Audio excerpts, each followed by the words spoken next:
Explicit content is found in this episode. Listener discretion is advised. Welcome back to the True Crime Fan Club podcast. I'm your host, Lainey. For this special bonus episode, I am joined by author Eric Brach, who wrote the book Double Lives, True Tales of the Criminals Next Door, set to release on August 15th, 2018. Eric and I decided to team up to bring you a story featured in his book. The later dubbed Cadet murders would send the town of Mansfield, Texas, reeling after the death of a star student. Everyone was now asking, who killed Adrianne Jones? Okay, on to the show.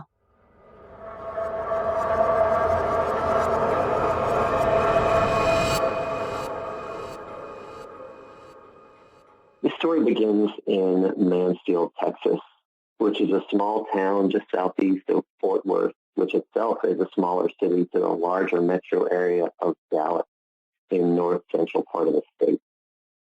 Mansfield is a quiet little town, or at least it was until late 1995, when something horrible happened that would change it forever. Before that, though, everything was quiet and hunky-dory and really good, especially for two people named David Graham and Diane Zamora.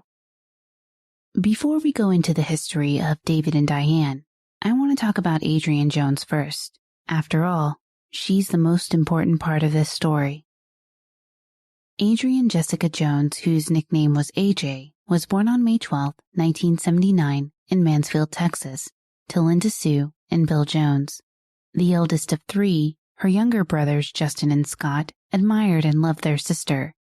She was the type of person who could put her friends in a good mood. She was the person everyone went to just to feel better. Adrianne loved animals and sports. She doted on her 3 dogs, which inspired her to want to become a veterinarian.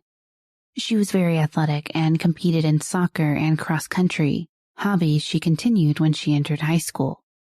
She was a popular student who amassed a large friend group and admirers. An honor student with a glowing personality made Adrianne a target of jealousy and lust.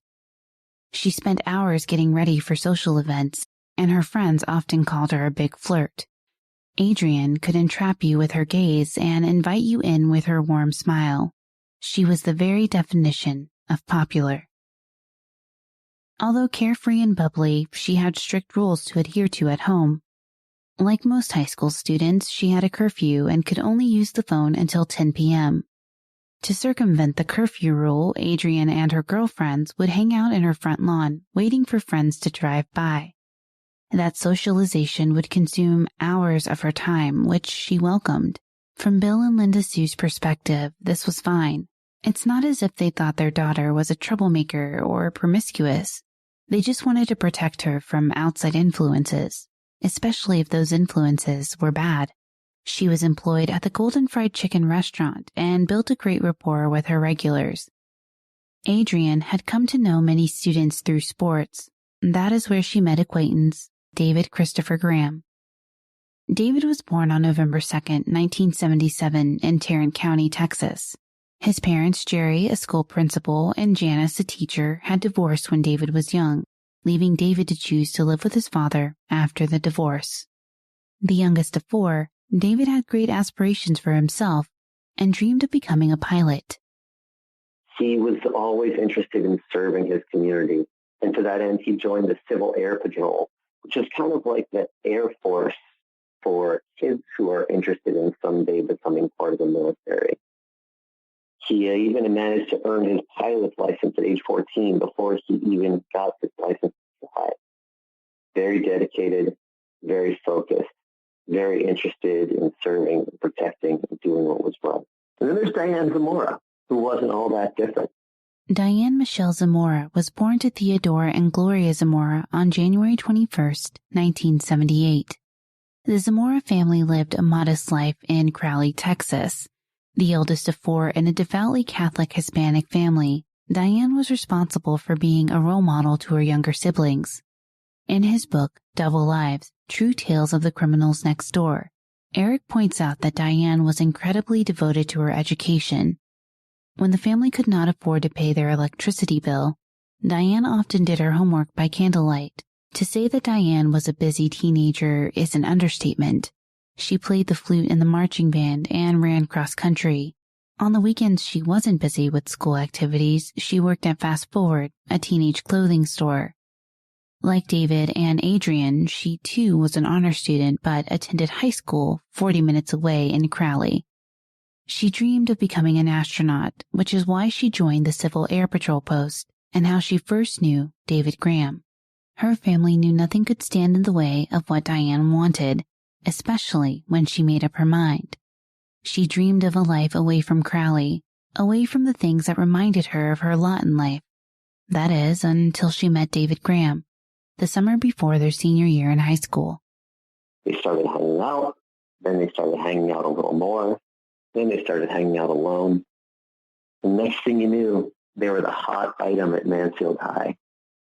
Up till then, Diane had always kept boys at arm's length, insisting that it was more important that she focus on her future. But something about her relationship with David changed it. Changed them both, actually. David started to become very protective, very controlling when he was around her. And Diane noticed her values began to change. She studied a little less. She stayed out a little more. And one of the tenets of her incredibly devout faith, that she was certain she was going to save herself for marriage, started to shake. Eventually, Diane and David started sleeping with each other. And in short order, really only a couple of months after they'd started dating these young high school kids, the two of them decided that someday they were going to marry. David, as I mentioned, had been in the Civil Air Patrol since he was a 12-year-old. He'd always known that one day he wanted to become a member of the Air Force. And so to that end, he'd applied to and been accepted to the Air Force Academy in Colorado. That's where he'd be going to college, no questions asked. For Diane's part, she wanted to join him, but she realized she was too late to apply there. So she came up with a plan. She'd apply to the U.S. Naval Academy in Annapolis, Maryland. They'd spend 4 years apart in different service academies through all of college, sure, and that'd be rough. But they had the certainty that only young lovers do, that they could get through any distance, any obstacle. And that when it all ended, Diane would transfer from the Navy to the Air Force, and then they'd once again be together. Again, they made these plans after having dated for only a couple of months. But to Diane and David, these plans rested on an unshakable foundation. Unshakable, that is, until late fall. Diane and David's whirlwind of a relationship concerned their friends and family. David sold off some guns in order to purchase a small engagement ring for Diane. She enthusiastically accepted his proposal. Friends would later say that they preferred to be with the individual and not the couple. They seemed to change into completely different people when they were around each other. Once away from Diane, David's likable personality returned and his friends enjoyed his company. When he was around Diane, he was cold, distant, and consumed with her. Diane planned to save her virginity for her husband, but after falling so quickly in love with David, agreed to have sex with him. This act shook her faith, and she grew possessive and overly attached to him.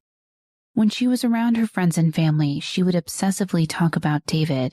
She once exclaimed, "If I can't be Mrs. David Graham, then I will die as Miss Diane Zamora."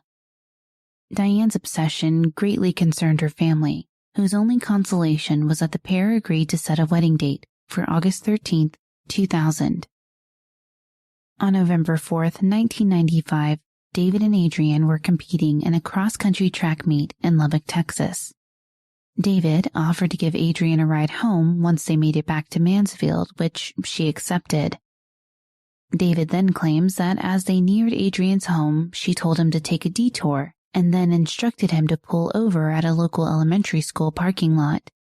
David seemed to understand the cues given to him by Adrianne. The pair had sex in his vehicle, and once complete, he dropped her off at home. Adrianne never shared with anyone that she and David had sex that night.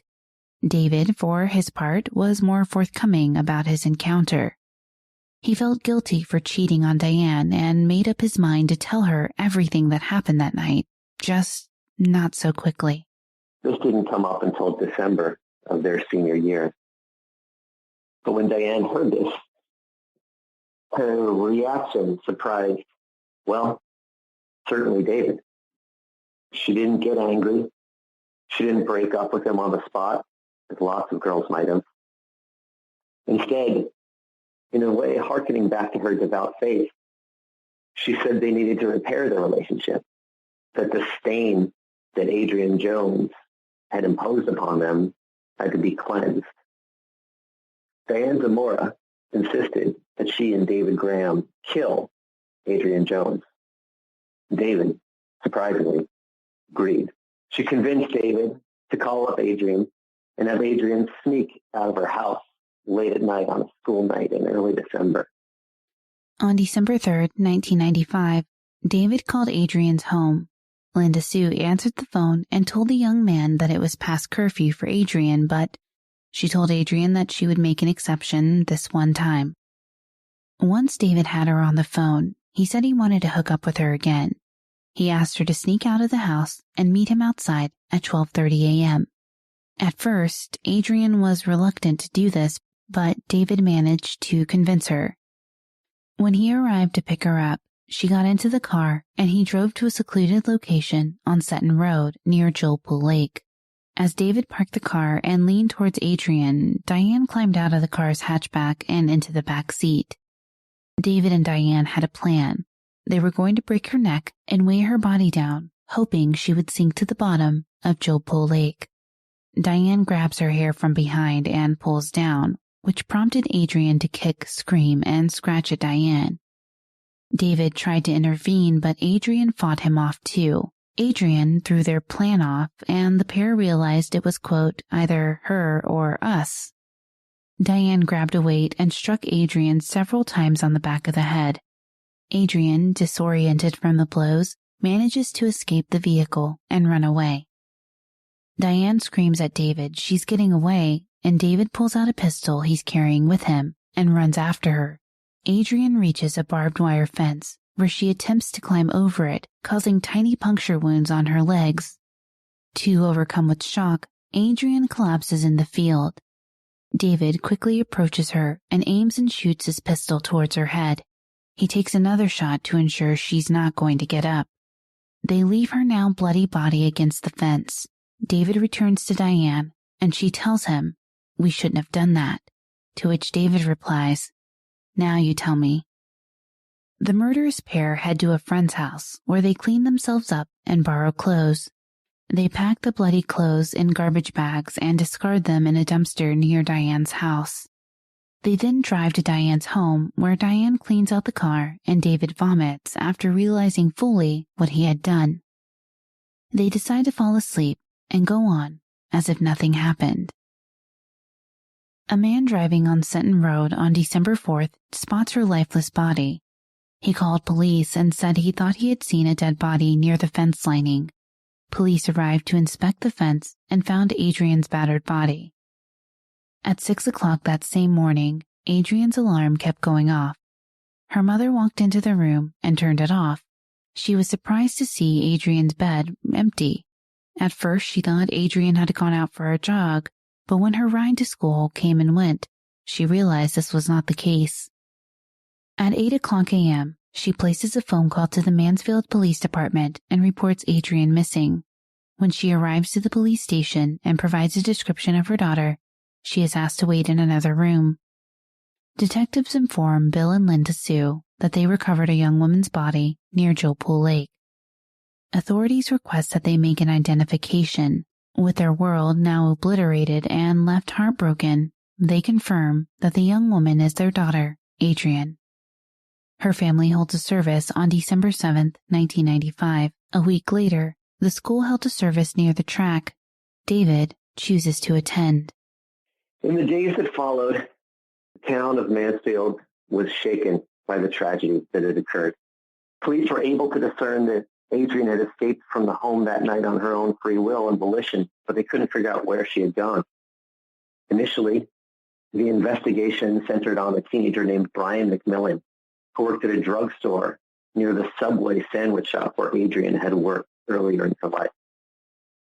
Brian McMillan was a depressive, medicated, and at one point had become infatuated with Adrianne. so it was only natural that the police began their investigation there. It didn't lead to much, though. Brian had an alibi. He passed a lie detector test, and eventually the police had to move on to other suspects. They ruled out the boy who was Adrianne's nominal boyfriend. He had an alibi. And as the months ticked by and the case grew colder, it became clear that Adrianne Jones' murder was not going to be readily solved. By the time spring rolled around, the school had decided to dedicate its yearbook to the memory of Adrianne Jones, planted a tree in her honor, and Diane and David silently vowed to never tell anybody what they had done. It seemed they'd gotten away with their crime. And by summer 1997, David headed off for Colorado, Diane for Maryland, the two of them sure that their love had been strengthened, had been cemented, had been consecrated with the blood of this poor girl. David and Diane seemingly lived double lives after the murder. Their obsession with each other intensified, and although they were many states apart, they wrote to each other every day via email. Diane would become so enraged if David did not respond to her emails within 24 hours.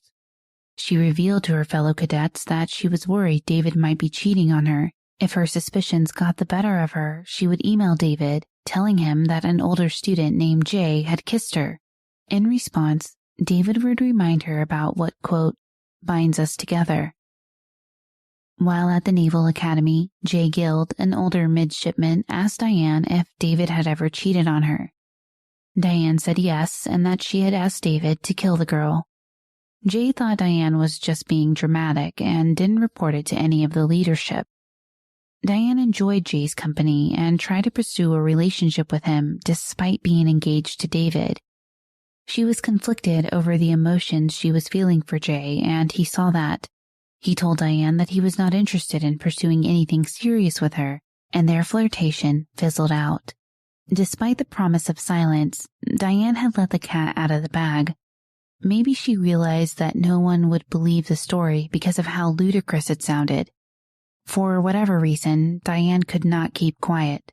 Later, in August 1996, Diane told fellow officers Christina Mason and Jennifer McKerney that she and David had planned Adrianne's death in response to the question, "What is the worst thing you have ever done?"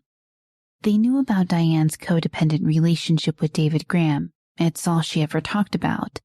But unlike Jay Guild, the girls believed Diane's confession. Jennifer McKerney told officers at the academy about what Diane had said. After searching for details to verify Diane's claims and realizing that Adrianne's murder was still unsolved, those officers notified the police department. Shortly after the notification by the Naval Academy, detectives met with Diane on August 30th. She answered their line of questioning to an extent, but refused to acknowledge the confession she made to Jay and her two bunkmates. As a result, the Academy places Diane on a leave of absence. She immediately flew to Colorado to see David. There is no record of what took place between the two during her visit, but a photograph taken of the pair seems to reveal that they knew the jig was up and would likely never see each other again. She returns to Texas and prepares her story. The authorities speak with David on September 3rd, 1996. As expected, he denies all involvement and even offered to take a polygraph to prove his innocence. The following day, David sits for a polygraph, which reveals that he had done poorly in several areas. After hearing the results, David asked if he could speak with detectives in a more private area. They escort him to a separate interrogation room. There, David told them that he was the one who lured Adrianne from her home that night, and that Diane had hidden the back seat. Upon hearing this, police headed to Diane's to arrest her for the murder of Adrianne Jones. Meanwhile, David refused to disclose what weapon they used to beat Adrianne. Detectives, tired of playing the guessing game with him, showed him Diane's arrest warrant. Upon seeing the warrant, David suddenly said he was willing to provide a written statement detailing the murder of 16-year-old Adrianne Jones. On September 6th, Diane provided her confession. In it, she writes, "I remember that night. I think November 4th, 1995, and David showed up at my doorstep. He had just come back from Lubbock, and he had this look in his eyes that was horrible. He looked so scared. He had this red, stuffed animal dog in his hands. I could tell something was wrong, but I figured he was just tired. A month later, I was coming into my house with him, and I was questioning him about past relationships, because he always told me that I was his first real girlfriend. I thought that was kind of strange because most people have some kind of relationship of one kind or another. I remember he read off a list of names of girls he had known or gone places with that were kind of significant. I will never forget him mentioning the name Adrianne, because that name kind of just stuck in my head. I guess I was asking a lot of questions. For some reason, I felt like I needed to ask about Adrianne. He held back a lot, and we just went inside my house. When we got inside, we got into a big fight because, as always, he was trying to make me study for the SAT, and I didn't want to. We fought for a while, and at the end, when we stopped fighting and he had calmed down, he just looked at me and said, "I have something to tell that is really important." I kind of knew what he was going to tell me, just by the way he looked at me. He told me, "You haven't been the only girl in my life," he said. "I have had sex with someone else before." I just looked at him in shock and I asked, did he mean he wasn't a virgin when he met me? And he said he was. I think that made me feel even worse because that means that he lost his virginity to me, but that he had been with someone else since. All I could do was question him and scream and blame myself for everything. I remember reaching out for this big brass thing, this brass rod, and aiming for him and trying to hit him because I was so upset. He took it away from me and tried to calm me down because I was screaming so hysterically.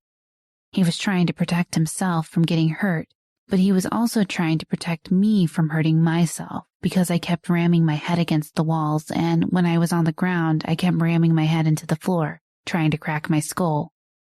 I just didn't want to live with what he had said to me. I felt like I had lost everything. My hand wasn't working the way it should, and my family wasn't in the best financial state. And now he was telling me the one thing I prized more than anything else was taken away. I don't think I was thinking. In fact, I know I wasn't thinking. I screamed at him, "Kill her! Kill her!" He was just so scared that he wasn't about to say no to me. I was still banging my head against the floor. All David wanted to do was make everything better. It seemed like him agreeing to do that was the only thing that calmed me down. David promised that he would do that, and David never has broken a promise to me before. On December 2nd, 1995, we spent basically the weekend trying to get a hold of Adrianne. I think we both expected to get caught really fast because we didn't spend much time thinking about what we were doing. The only time David planned anything was when he sat me down at his house for about 5 minutes to calm me down and throw stuff in his bag. The plan was for David to break her neck and sink her body to the bottom of Joe Pool Lake. About 12:30 a.m. on December 4th, 1995, we were at his house. David had said that he would meet Adrianne at about 12:30 a.m., so we were late. We were driving my green Mazda Protege. It seemed like David put together what he was going to do really quick because he really didn't have much time to think. I had horrible pictures running through my head about what happened between him and Adrianne, and they made me feel really, really sick. We met at her house at about 1:35 a.m. on December 4th, 1995. She thought she was coming out so they could have sex again. She came out to the car and got in. I was in the trunk and David was driving. I remember being real scared because at a time like that, when you kind of know what's happening, you really don't trust anyone. I remember wanting to turn back. I was afraid to move, so I just laid still in the trunk. David later told me that he felt the same way, that he wanted to turn back and take her home, but he was afraid of what I would do or say if he turned back. David usually always had a gun of some sort with him all the time. I knew that he had a 9mm with him. I also knew that he had the weights. I don't think we knew what we were really going to do. It was more like we were going to get out there and just do it. We picked up Adrianne at her house and we drove for about 15 to 20 minutes. There's a hatch in the back seat and you can let it down and it leads to the back seat from the trunk. David pulled over to the side of the road, and Adrianne had already leaned her seat back, and he started, I guess, pretending that he was going to kiss her, and he motioned for me to pull the hatch down. I remember getting out and seeing that, and it made me all the more angry. I knew he didn't mean it, but it just made a bunch of pictures run in my head again. When she saw me, she kind of freaked out, and David held her down and said, "It's okay, we just want to talk to you." I think at that point, I could kind of tell he didn't want to do anything. I asked Adrianne about she and David having sex, and she said she didn't enjoy it, that there was too much guilt. I guess it was the way she looked at me when she said it that made me so angry. I remember screaming at David all over again. All of it just became so real. I think I got kind of hysterical and I screamed, "Just do it, just do it." David just started wrestling with her basically, and she was trying to get away from him. I remember being scared that she was going to hurt him, and so I reached back where I knew the weights were on the ground to try and hit her with it. I missed. I was just so nervous, my hands were shaking too much. Probably the third time I did hit her on the head with the weight. I think the whole time the only thing going through my mind was what I was doing, but I knew that things had gone too far and I couldn't stop. Somehow, stopping seemed scarier than going on. David turned his back, I don't really remember why, and she slipped out of the window and ran off. We started to follow her with the car, but he didn't go far because she collapsed into a field on the side of the road. David jumped out of the car with his gun because he didn't want to leave someone there that could say something against us. He started running after her, but she collapsed before he got to her. He ran back to the car and he said, "She's dead." I was just too scared and I said, "Are you sure?" "No, she's not." I told him to shoot her. "She's not dead." He shot her twice in the head. I remember the first words out of his mouth were, "I love you, baby. Do you believe me now?" I said, "Yes, I believe you. I love you too." I don't think anything could compare to that fear and that horrible nauseous feeling that I had all week. I know God has forgiven us. I have spent a lot of time thinking after that. I would pray day and night that God would send me back so I could change what had happened. I would often start crying and tell David she didn't have to die. In a lot of ways, I wish I could have known her better. Everyone talked about how sweet she was, and that's something I will never know. My only comfort was that everything that happens for a reason, and maybe that we didn't know what it was. But we hoped in time that we would find out because I don't see how all that pain could have a reason. I've never read anything more cold-hearted and distant than Diane Zamora's confession. It literally made me sick to my stomach. But David's confession reminds me of a chapter in a highly dysfunctional romance novel. He wrote, "The month that followed was one of guilt and shame. I was always being told by Diane that our relationship was perfect and pure.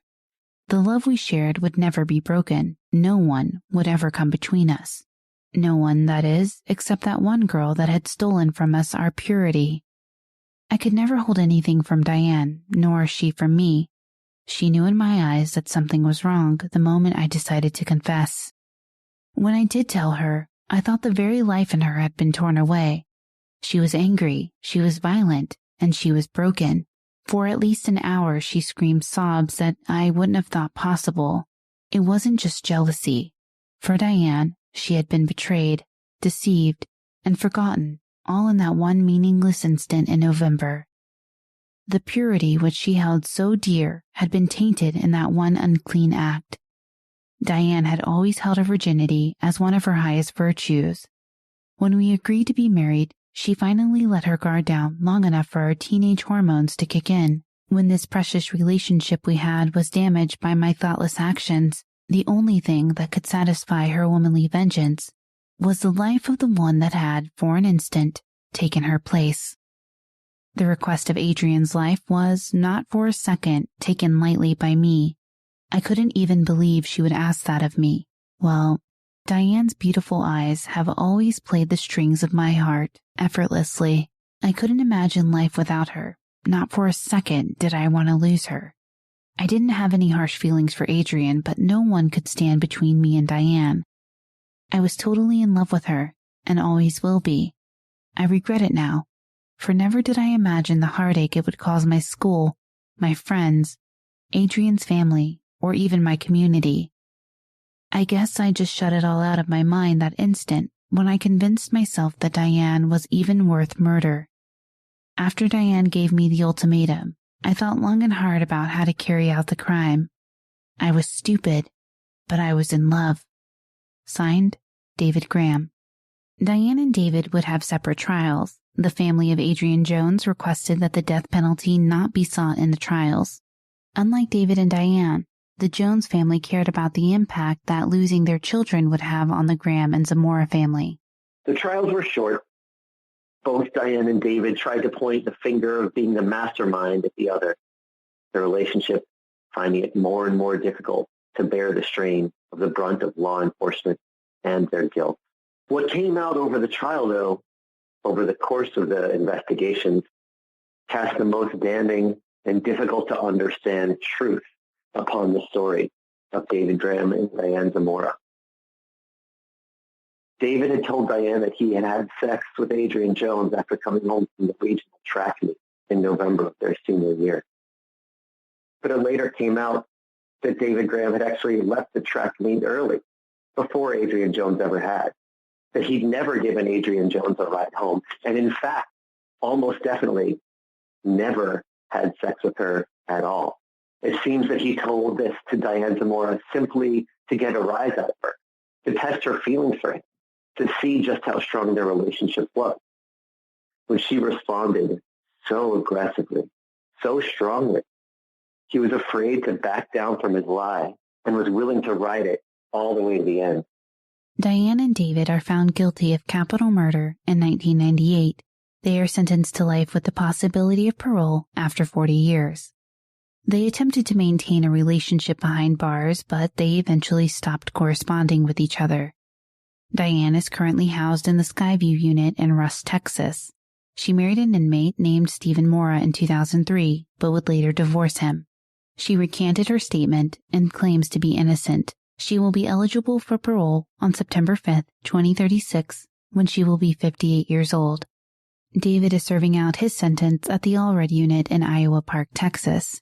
He married in 2010, earned a bachelor's degree in criminology, and after initially recanting his statement, now says that his original confession is correct. David will be eligible for parole the same day as Diane. When speaking with Eric, I asked him his thoughts about the majority of the attention in the media being given to the narrative that Diane was a vengeful woman who managed to convince the pliable David with her womanly ways to commit a murder. There's no question that both Diane and David are to blame, and indeed the courts agree, giving them both life sentences for murder. David, though not always painted as the jealous type quite like Diane was, certainly proved himself to be.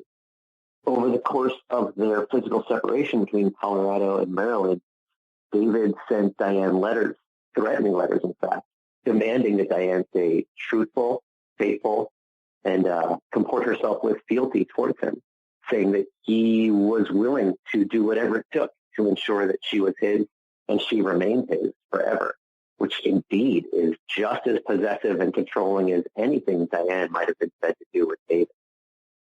I think part of the issue of how Diane was painted relates back to the fact that unquestionably Diane was the mastermind of the murder. There's no contesting that driving in Diane's car and the fact of David being asked or pushed to go to these extremes was at Diane's behest. However, I agree that David should not get a free pass in any of this. David Graham is the one who pulled the trigger. Whatever Diane Zamora did or did not do, there is no question that ultimately David Graham is the one who took his pistol and fired a round into Adrianne Jones's head, ultimately ending her life. So regardless of whether Diane did or did not push David to these levels, or to what extent she did, or even what she did to do so, David is the one who carried out this crime. And so ultimately and indeed, the courts believe both David Graham and Diane Zamora are equally culpable for what they've done. I asked him to elaborate on Diane's ever-changing confession, starting at the Naval Academy. I was left confused by her actions. She was such a dedicated student who was seen as very focused and determined, yet she made these critical errors when she made these two confessions. I wondered if it was a subconscious, guilty conscience. I don't really think it was guilt. I think sometimes teenagers do dumb things. And among those dumb things usually is not murder. But often teenagers do run their mouths. It's just kind of part of growing up, is trying to impress your social group. And I think being in a new place where she didn't have friends, where she was desperately trying hard to fit in, far removed from the culture she'd grown up in and all her family and everyone she'd known, with her one critical piece of support made so by the crimes they'd committed, removed from her by thousands and thousands of miles, I think Diane simply found herself floundering to try to way to gain a position of respect, power, and equity and acceptance within her new community by flaunting to all of these people simply so that she could gain a position within her new social group. In 2016, Diane proclaimed her innocence to the TV show Dateline. Eric gives his thoughts on a possible motive behind the odd interviews. Now, again, it only stands to reason that over the course of time, people's recollections would change, but I don't think that's what's happening here. I think as Diane gets farther and farther from the crime she committed as a teenager, as she gets farther and farther removed for the feelings of love for the boyfriend that she once had, and instead is thinking about the looming possibility of parole. She is up for parole not soon, but in 2036, which might present to Diane the first opportunity over the course of 40 years in prison to be a free person again. I think Diane is trying to distance herself as far as possible from the crimes and the acts that she took part in and participated in, so that she might lead, at least in her 60s, some semblance of a quote-unquote normal life, despite the guilt that she bears. I asked Eric what led him to include the story in his new book, Double Lives, True Tales of the Criminal Next Door. You know, there were a number of reasons why the story of David Graham, Diane Zamora, and Adrianne Jones really stuck with me. Part of it, of course, part of what led me to it, I should say, was that it really fit the bill of the types of crimes that had interested me. These are two people absolutely living a double life, absolutely perpetrating these horrible crimes in their hometowns while presenting placid faces to all those around them. But really, there was more to it than that. These students were in high school when I was in high school. They're the same age as me. And I've seen photos of David Graham and Diane Zamora when they were in high school, when they were together in the fall of their senior year. And they look a lot like the kids I was in high school with. I could see those kids as being kids I grew up with.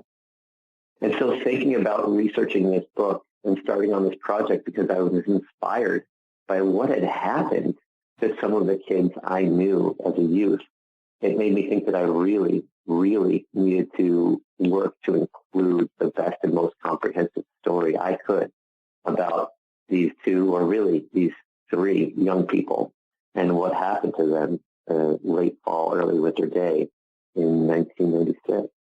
Eric would like to leave the audience with some final thoughts.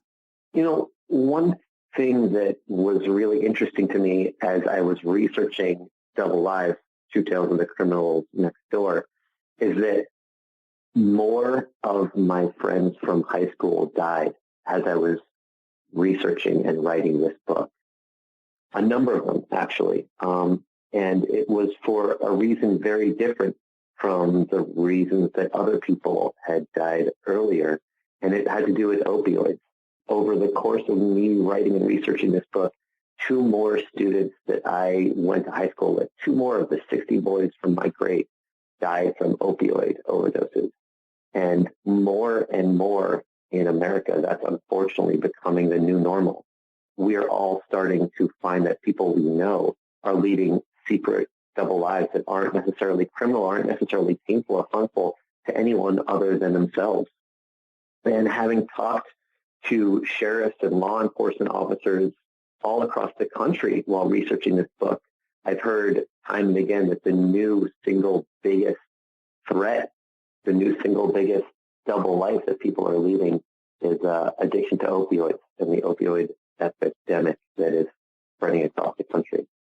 That has really impacted me and how I feel, and I urge all the listeners to True Crime Fan Club as you're hearing these stories and as you're thinking about people leaving double lives, please take a look at some of the people in their own life. And if anyone is being affected by this horrible epidemic, to please say something, reach out to them, reach out to treatment centers, and really do all you can to help these people who are also hiding these horrible, horrible secrets.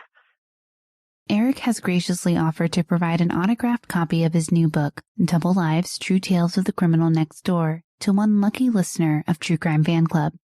In order to be entered into the contest, you must first follow Eric on Instagram or like him on Facebook. Links will be in the show notes. Once you've done that, send a screenshot of your like or follow to me at tcfcpod@gmail.com, along with your shipping address. The contest ends on August 30th, with the winner being announced on August 31st. If you can't wait that long, you can purchase Eric's book on Amazon or wherever books are sold. I'll give you a link in the show notes. On August 14th, Eric will be hosting an AMA on Reddit, so please feel free to join him. I can be found on Facebook by searching for my name, Eric Brach. That's Brach like Brock's candy corn, Brach. As for my Instagram, which I love, it's Barack Obama, not because of any political persuasion one way or the other, just because it happens to be a pretty good pun. So it's BRACHOBAMA. I tweet very rarely, but now and again at eBrockWrites. I would like to extend my deepest thanks to Eric for coming onto the show and joining me on this immersive storytelling journey. This is a case I've always been interested in, but never knew when I would cover it. You are immensely talented, my friend, and I thank you so much for your writing and your advocacy for those fighting opioid addiction. I have personally lost somebody to that, and it's devastating. So if you know someone who needs help, please contact the Substance Abuse and Mental Health Services Administration National Helpline at 1-800-662-HELP or 4357. SAMHSA's National Helpline is a free, confidential, 24/7, 365-day-a-year treatment referral and information service in English and Spanish for individuals and families facing mental and/or substance abuse disorders. Okay, fan club members, as I conclude this episode, my one question to you is, how will you sleep tonight? Thank you for listening. If you enjoyed this episode, please be sure to leave us a positive review on Apple Podcasts or your podcast player of choice. You can find us on most social media platforms, Twitter at TCFCPod, Facebook.com/TCFC Podcast, Instagram TCFC_podcast, and of course, our website is TrueCrimeFanClub.com. Music for the show is composed by Nico at We Talk of Dreams. Check him out on Twitter at We Talk of Dreams or WeTalkOfDreams.com. Audio engineering is provided by Ches Gray, who manages Ches Gray Music. Content warning at the top of the episode is provided by Tyler Allen, host of the Minds of Madness podcast. Research assistance provided by Brittany Martinez and Haley Gray.